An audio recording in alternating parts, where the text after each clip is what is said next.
Votre magazine est préparé en partenariat avec la Chambre de commerce et d'industrie. Bonjour à tous. Aujourd'hui, dans Au cœur de l'économie, nous nous intéressons aux entreprises qui œuvrent dans le domaine du numérique. Nous allons vous faire découvrir une entreprise qui a déposé un brevet à l'international et nous verrons ensuite comment une autre société a adopté un mode de management cool, familial, un peu entre guillemets à la Google. Mais tout de suite, je vous propose qu'on aille retrouver M. Belaji, directeur de la société Skazi, juste à côté, dans ses locaux.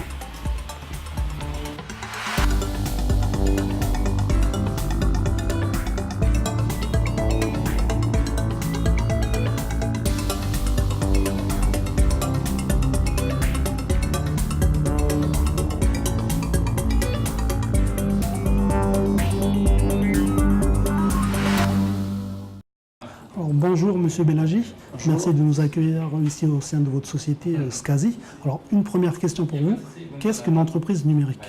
Alors une entreprise numérique, c'est une entreprise qui opère dans le domaine du numérique, du digital. Donc par exemple, on peut créer des logiciels pour les entreprises, on peut créer des sites internet, on peut accompagner les entreprises d'une façon générale dans leur transition numérique, d'aller sur des process métiers traditionnels papier vers des process numérisés, digitalisés, quoi. Et du coup, l'entreprise Skazi, elle œuvre dans quel secteur, quel domaine plus précisément? Alors, nous, depuis notre début en 2004, on œuvre sur deux cœurs de métier qui sont la création de sites internet et la communication autour des sites internet, mais également dans le développement logiciel spécifique et des fois dans l'intégration de logiciels établis qu'on intègre chez les clients, quoi. Ok, donc je rappelle à nos téléspectateurs que vous êtes le directeur de Skazi. Aujourd'hui, nous nous trouvons dans quelle salle, quel profil on a autour de nous? Ce sont des développeurs? C'est quoi leur mission? Aujourd'hui, on est ce qu'on appelle chez nous le pôle web, donc tout ce qui est création de sites, tout ce qui est également création de pages Facebook ou de création de jeux sur Facebook par exemple. Et on est dans cet open space, 13 personnes à peu près, où on a un certain nombre de sites internet pour des institutionnels, pour des privés. À côté de nous, il y a un autre open space où il y a la partie ingénierie, où on travaille plus pour des applications pour les entreprises, des logiciels donc pour les entreprises. Et après, dans un autre bureau, on va trouver l'aspect animation des sites internet qui regroupe tout ce qui est gestion de communauté sur Facebook, mais également tout ce qui est affichage des bannières sur internet de façon générale, plus les newsletters, en fait tout ce qui est communication avec, je dirais, les clients, qu'ils soient du grand public ou des clients particuliers de l'entreprise ou de l'institution. Alors, Monsieur Belaji, vous venez de le dire, le web, le numérique, c'est 10 000 métiers, c'est des centaines d'activités différentes. Mais ici au pays, sur quel domaine, quel secteur précisément nos entreprises numériques œuvrent? Alors, on est sur la problématique numérique, il est un peu partout. Donc tout se numérise, tout se digitalise et la difficulté qu'on peut avoir, c'est qu'on doit être, d'autant plus dans un marché qui est petit, capable des fois de tout faire et tout en étant le plus spécialiste possible. Alors on reste quand même sur des métiers généralistes à la base dans l'informatique, mais avec une obligation de spécialiser parce que le numérique se développe d'une façon, je dirais, très forte. Donc on va être sur du métier, je dirais, qui va être le plus standard possible, à savoir un développeur bien sûr de qualité. Enfin, on est aujourd'hui, que ce soit localement ou au niveau national, on bénéficie de formations qui est à la pointe de ce qui se fait. Donc aujourd'hui, on va accueillir des gens qui ont suivi des formations ou des formations de plus 2, plus 3 ou ingénieurs qui sont capables de s'adapter, je dirais, aux différents environnements qu'on peut avoir. Et pareil que ce soit dans le web ou dans l'ingénierie, je rajoute quelque chose de plus, c'est que l'ensemble des institutions ou des entreprises ont des fois des logiciels et des technologies qui sont imposées de l'extérieur. Donc nous, on ne peut pas forcément choisir ce qu'on veut, donc on est obligé de s'adapter. Et on est obligé d'être le mouton 5, 6 pattes, 7 pattes, parce qu'il faut qu'on soit capable d'être polyvalent et capable de répondre à tous les besoins du client, ce qui représente des fois des difficultés pas négligeables. Okay, alors donc on va y revenir un peu plus tard, mais je voulais déjà qu'on touche quelques mots sur le thème de la grappe d'entreprise. Vous êtes aussi président de la grappe d'entreprise ThinkIt. Vous pouvez nous en dire un petit mot? Donc le cluster numérique a été créé il y a à peu près maintenant 2 ans, et le but c'est de regrouper les acteurs du numérique pour pouvoir échanger, pour pouvoir se connaître entre acteurs numériques pour pouvoir mutualiser nos forces, ce qui veut dire pouvoir répondre à des marchés des fois plus importants ou permettre à des solutions de voir le jour. Ça nous permet également de parler d'une seule voix au titre du numérique et on a déjà quelques activités dans le cadre associatif, mais également on commence à lancer des actions pour davantage échanger, que ce soit entre nous ou avec nos interlocuteurs qui sont en général les grands comptes ou les institutionnels.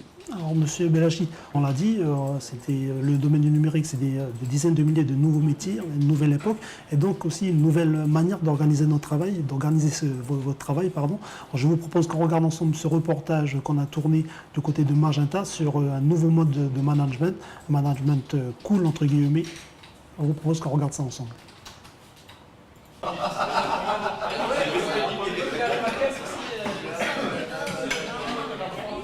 Un petit peu par là et à en arrivant dans les locaux de cette société, c'est la configuration des lieux qui surprend. Des locaux Wamland.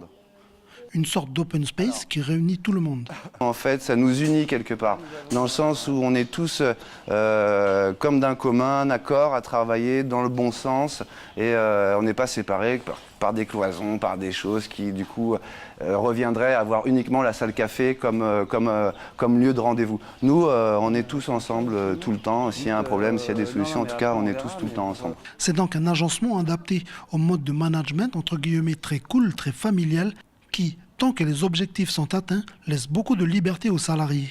On a très vite compris en fait qu'on voulait faire aux autres ce qu'on aurait aimé qu'on nous fasse. D'accord ? Donc à partir de là, en respectant l'autre, c'est se respecter soi. Et du coup, on est parti dans un système de management un petit peu à la Google, à l'américaine, à la responsabilisation et à la responsabilité de tout à chacun, et surtout des engagements qu'ont tout à chacun dans leur travail, dans leur sprint de travail et dans les projets que Wamland, en gros, a. Voilà, c'est vraiment de la responsabilisation d'humains, quoi. En gros, c'est ça, quelque part. Et grâce à ça, on arrive à avancer, on arrive à ce que tout le monde soit bien, et on n'a pas du tout envie de changer cette manière de travailler qui est pour nous, encore une fois, je reviens à ce terme de partage, de famille, quoi. Ça produit, on va dire, beaucoup plus, parce que quelque part, en étant dans cet état de fait, de ne pas être fliqué, de pouvoir avoir du temps pour ses propres projets, et puis les projets internes, et puis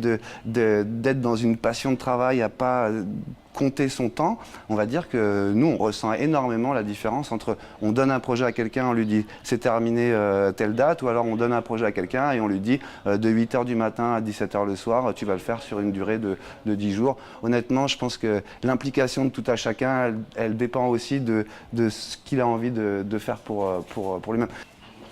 Là, nous avons un de nos modérateurs préférés, Alain. Alain, tu dis bonjour ? Salut. Voilà. Là, nous avons Morgane, chef de projet. Hey. Voilà. Là, nous avons un développeur qui est en vacances, qui est chinois. Bonjour. Voilà. Morgane a travaillé dans une start-up à Paris ou encore en Australie en freelance. C'est ce côté familial et liberté qu'il a retenu ici, dans ce quartier de Magenta. C'est ça qui fait l'efficacité de l'équipe, c'est qu'on travaille au moment où on sent qu'on est le plus efficace. Si je sens que je suis plus efficace, je tourne en rond, je suis énervé, je me détends un coup, je vais nager, je monte sur le toit, j'ai une belle vue, je respire et je reprends le travail. Et tout ça, chacun gère son rythme et c'est ça qui fait la force du cadre de travail ici. Chacun se responsabilise. Déjà, les membres de l'équipe sont tous animés pas par la discipline ou une autorité, c'est plus par la passion d'aimer ce que l'on fait, la passion d'avoir justement une liberté sur nos curiosités, c'est-à-dire que chaque membre de l'équipe, si sur un sujet se sent curieux, a envie d'approfondir, on le laisse libre et il peut, par exemple, d'un point de vue informatique, il peut tester les technologies qu'il veut, on est assez libre là-dessus et c'est ça qui fait que finalement le résultat est bon. La notion de famille, elle se voit au quotidien en fait. Elle se voit dans le travail, en dehors du travail, pendant les pauses, le soir, quand on va boire un verre ensemble. Enfin, c'est la vie Wamland. Selon Alex, ce mode de management est totalement adapté à l'esprit de partage qui anime le monde du numérique. Aujourd'hui, je pense qu'il faut absolument partir sur ce mode, on va dire, de conception de travail, parce que ça va tellement vite, Internet, tout galope tellement à une vitesse folle qu'on ne peut pas rester assis sur ses lauriers, attendre que ça se passe et compagnie. Quelque part, ce management-là, avec la façon dont on a de travailler, elle est beaucoup plus productive et c'est à 100%, 110% adapté au numérique, parce que le numérique ne s'arrête pas de vivre. Le numérique vit tout le temps. Alors, Monsieur Belagi, tout à l'heure, vous m'avez fait faire le tour un petit peu des bâtiments. On a vu la cafétéria, je n'ai pas vu de piscine, mais qu'est-ce que vous pensez de ce mode de management Alors, on est fiers de ce mode de management qui est particulier, je dirais, à l'activité de l'entreprise Wamland, qui travaille beaucoup sur le projet interne, où ils ont une liberté forcément plus importante que ce qu'on peut avoir, nous, lorsqu'on est contraint par des cahiers de charges, des budgets, et donc un cadre de qualitatif et organisationnel qui est bien particulier, mais ça ne nous empêche pas aussi d'être très proche, je dirais, des personnes avec qui on travaille, qui sont une population très jeune, et nous aussi, on est des dirigeants encore un peu jeunes, et du coup on essaye que ce soit tous les mois, on essaie d'organiser des rencontres ici pour regrouper tout le monde, et on essaie tous les 6 mois de faire aussi des sorties, on regroupe tout le monde dans un mode très cool, on essaie vraiment que les gens se rencontrent au maximum, qu'ils se connaissent, et puis qu'ils se découvrent en dehors du monde professionnel. Donc c'est un mode, en tout cas, cette entreprise elle a réussi à faire cette organisation, comme disait donc Alexandre, basée sur la confiance. On est dans le même état d'esprit. On a des fois des jeunes,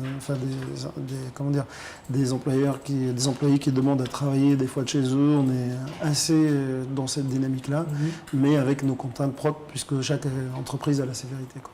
C'est vrai qu'il y a une grosse marge d'adaptabilité, une grosse marge de liberté, mais le côté un petit peu sombre de ce mode de management-là, c'est que les salariés, entre guillemets, ils sont quelque peu décalés, quoi. Ça leur arrive souvent, d'ailleurs dans le témoignage d'Alexandre et de ses salariés, c'est que ça leur arrive souvent de travailler jusqu'à 3h, 4h du matin, du coup. Ils sont un peu décalés. D'ailleurs, il y a un journal métropolitain, Slate, qui a pondu tout un article sur les effets un petit peu négatifs de ce mode de management-là. Du coup, vous en pensez quoi, vous, de ce... Alors, il n'existe pas de vérité dans l'absolu. Dans chaque système, il a ses aspects sombres et ses aspects, je dirais, positifs. Aujourd'hui, chaque entreprise, donc l'entreprise Wamland, ils ont plutôt une petite équipe par rapport à ce qu'on a nous, avec un marché ou des projets qui sont différents des nôtres.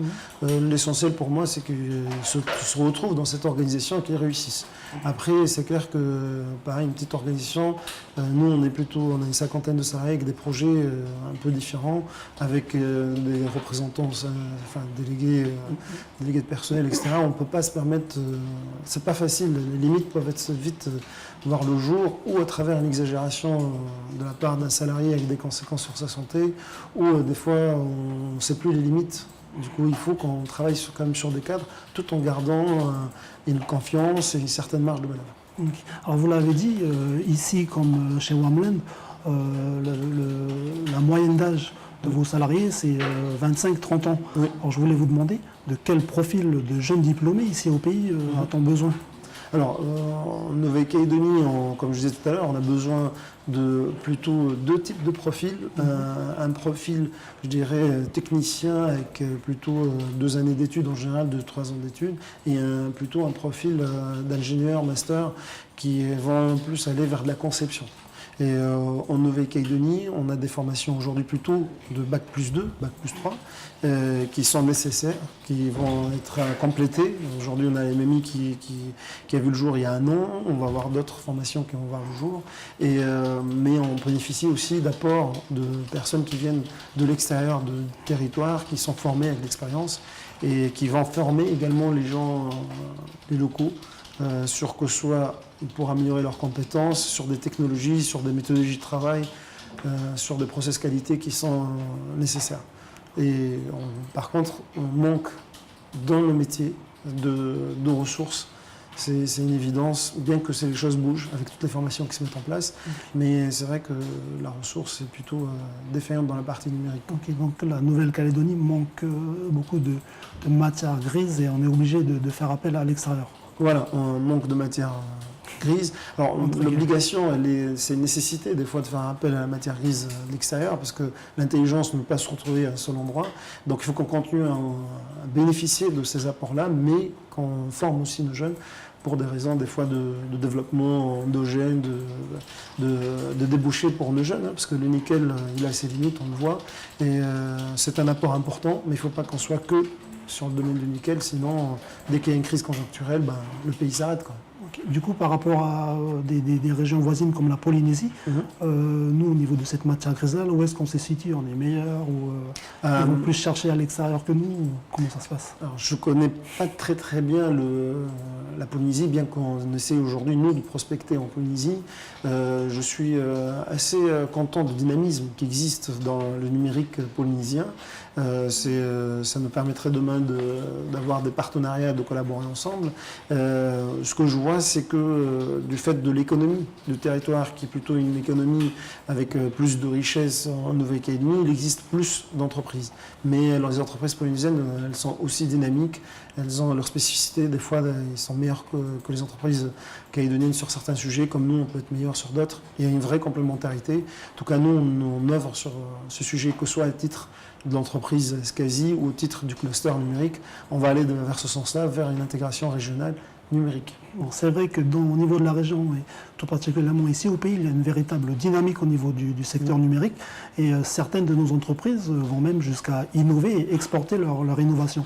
Je vous propose qu'on regarde ensemble ce petit reportage sur une entreprise locale qui a créé un logiciel de comptage de poissons qui va permettre d'améliorer un petit peu leur travail scientifique. Ça se passe du côté de Lansvata à l'IRD. Je vous propose qu'on regarde ça ensemble. Delphine est une scientifique chef d'entreprise. Sa start-up fait partie des 20 entreprises innovantes accompagnées et soutenues par l'ADECAL Technopole et l'IRD par le biais de l'incubateur d'entreprises. Cette doctorante en écologie marine et système d'observation a déjà créé le système Propice, qui permet de réaliser des vidéos, notamment sous-marines, à 360 degrés. Aujourd'hui, elle va plus loin en créant un logiciel innovant qui permet d'analyser des vidéos de façon automatique, automatisant par exemple le comptage de poissons, ce qui facilite l'identification des espèces. Il me dit à quel moment il apparaît sur la vidéo, à quel moment il disparaît de la vidéo, et puis à quel moment je dois intervenir finalement pour l'identifier, à quel moment il est le mieux placé sur mon image pour que je l'identifie. Donc un pré-rapport d'analyse, ça a à peu près cette tête-là, sur le principe. Donc chaque flèche représente un poisson, par exemple, avec au début de la flèche, c'est quand il apparaît sur la vidéo, et puis à la fin de la flèche, c'est quand il disparaît de la vidéo. Et au milieu ici, on a ce que j'ai appelé des temps optimaux, qui correspondent donc au moment où le poisson est le plus facilement identifiable sur ma vidéo. Donc moi, en tant qu'expert, je clique sur ce petit rond du temps optimal et mon logiciel va m'ouvrir automatiquement la vidéo correspondante pour me montrer le poisson à identifier.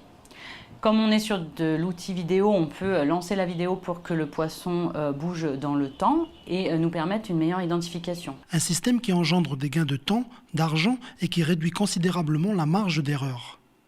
La doctorante a toujours été consciente de la force que représente le numérique pour un petit pays insulaire comme le nôtre. Finalement, qu'on soit sur une île ou dans une grosse capitale, que ce soit en Europe ou aux États-Unis, ça change strictement rien en fait, parce qu'on a accès à toutes ces données numériques par Internet, par les ordinateurs. On a accès à l'information de ce qui se fait à travers le monde, même si on est sur une île dans le Pacifique. Donc on sait que l'on fait quelque chose d'innovant. Ça permet de poser des brevets, ce que j'ai fait moi sur mon logiciel, pour protéger l'idée, parce que encore une fois, c'est pas parce qu'on est sur une île qu'on ne peut pas se faire copier non plus. Donc il faut penser à se protéger. Et puis donc on peut très bien amener des compétences numériques sans même se déplacer. En fait, on peut les amener sur le territoire quand elles manquent. Et puis on peut donc créer notre valeur ajoutée et l'exporter très facilement, parce qu'encore une fois, il n'y a pas besoin de se déplacer avec le numérique. C'est ça qui est super et qui est particulièrement adapté à des territoires d'îles comme c'est le cas pour la Nouvelle-Calédonie. Pour cette scientifique, l'entrepreneuriat est venu naturellement pour répondre à un besoin qu'elle a elle-même identifié durant ses différents travaux. Mais avant de pouvoir commercialiser son logiciel, elle doit passer par plusieurs étapes, et notamment la protection de son innovation. Ce temps de description, de pointer les étapes importantes à numériser, ça a pris un certain temps. Ça a pris, je dirais, entre 4 et 6 mois. Et puis ensuite, il y a eu la rédaction du brevet, parce qu'il faut donc encore une fois breveter pour se protéger, parce que moi, je n'ai pas la connaissance numérique en interne, parce que c'est une compétence que je n'ai pas.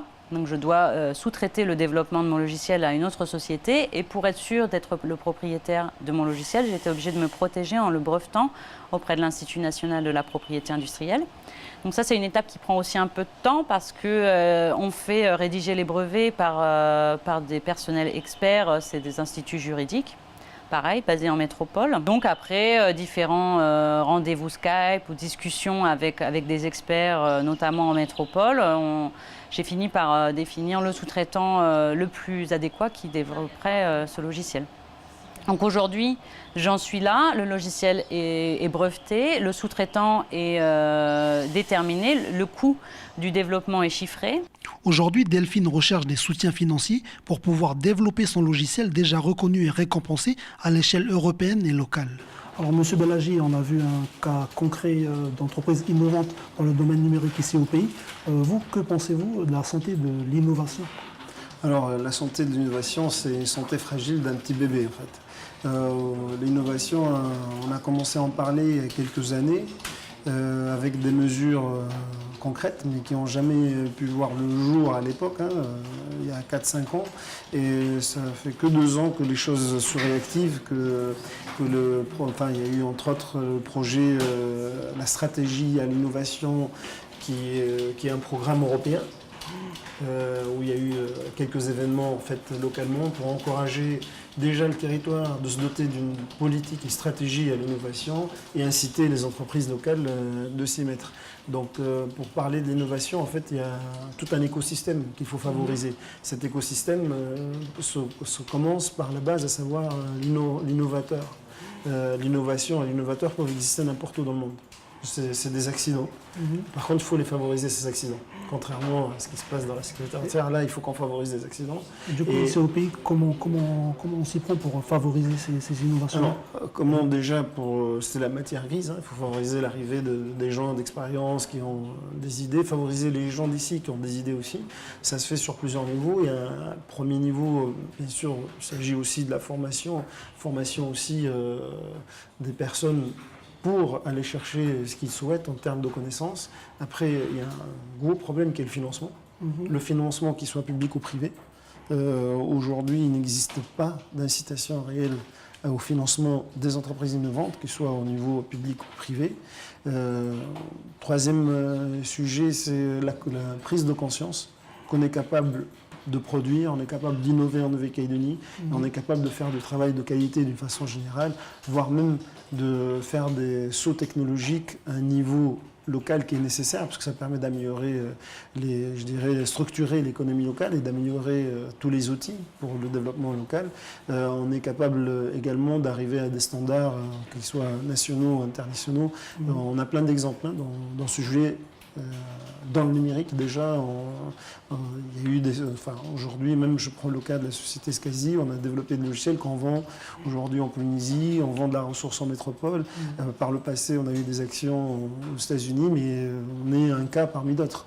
Il existe des sociétés numériques en Nouvelle-Calédonie qui opèrent principalement à l'export. Ce qui veut dire que le numérique, du fait aussi de la facilité d'exporter, parce qu'on est sur du logiciel, on n'est pas sur une matière, c'est que de l'intelligence qu'on vend, une intelligence construite, structurée. Il existe vraiment un potentiel innovant très important. Okay. Alors, on l'a dit, nos entreprises numériques ici au pays sont donc innovantes, compétentes, mais au niveau des marchés publics, on sait par exemple qu'il y a des commandes publiques pour plusieurs milliards de francs CFP. On parle de 5 à 20 milliards pour la province sud pour des gros projets. Qu'est-ce qui manque à nos entreprises du pays pour répondre à ce besoin, répondre à ce marché? Alors, les chiffres ne sont pas aujourd'hui, je dirais, très détaillés. Il manquerait des études pour déterminer quel est le potentiel de prestation de services dans le numérique externalisé en dehors du territoire. Aujourd'hui, on estime entre 5 et 20 milliards, ce qui veut dire qu'on est en capacité, à partir du moment qu'on s'organise, à partir du moment où les pouvoirs publics comprennent la nécessité que les entreprises locales puissent capter ces flux financiers quelque part et tous les impacts économiques qu'il peut avoir. Donc ça, c'était une première démarche. Donc principalement, on a vu de la province sud, mais derrière, il y a le territoire aussi qui suit, pour essayer d'aller dans ce sens-là, à savoir qu'est-ce qu'on doit mettre en place pour qu'on capte cette valeur et développer davantage le secteur numérique. Aujourd'hui, la commande publique, mais pas seulement les commandes privées à travers les grands comptes, doit aussi donc s'interroger sur les capacités des entreprises locales dans le numérique à fournir des solutions qui soient des solutions de qualité, concurrentes à des solutions internationales qui sont des fois nécessaires. On n'est pas contre, hein. Au contraire, on travaille avec tous les opérateurs et tous les acteurs, les grands acteurs mondiaux, mais c'est pas une fin en soi, c'est pas parce que c'est un grand acteur qu'il a forcément toujours les meilleures solutions. Des fois, les solutions en question ne sont pas adaptées aussi à notre environnement. Donc on a une carte à jouer et on se réjouit en tout cas de l'intérêt que porte aujourd'hui le territoire et les provinces sur cette question-là. Et c'est juste un début de chemin, c'est comme l'innovation. Il y a des choses qui commencent à voir le jour. C'est très structurant pour notre activité, c'est très structurant pour le pays. Okay. Alors, Monsieur Bellagi, on arrive au terme de notre émission. Avant de conclure, je voulais juste rebondir sur ce que vous disiez. Peut-être que le cluster, les grappes d'entreprise, c'était un moyen peut-être de répondre aussi à ces besoins, ces besoins de complémentarité et puis de complémentarité, et puis de se regrouper pour être plus fort, pour répondre à ce besoin sur les marchés, sur les commandes privées et publiques. Alors, je vous remercie de nous avoir accueillis ici au sein de SCARZI. Quant à vous, puisqu'on parle d'entreprise numérique, sachez que vous pouvez nous retrouver en replay, revoir cette émission sur notre nouveau site caledonia.nc.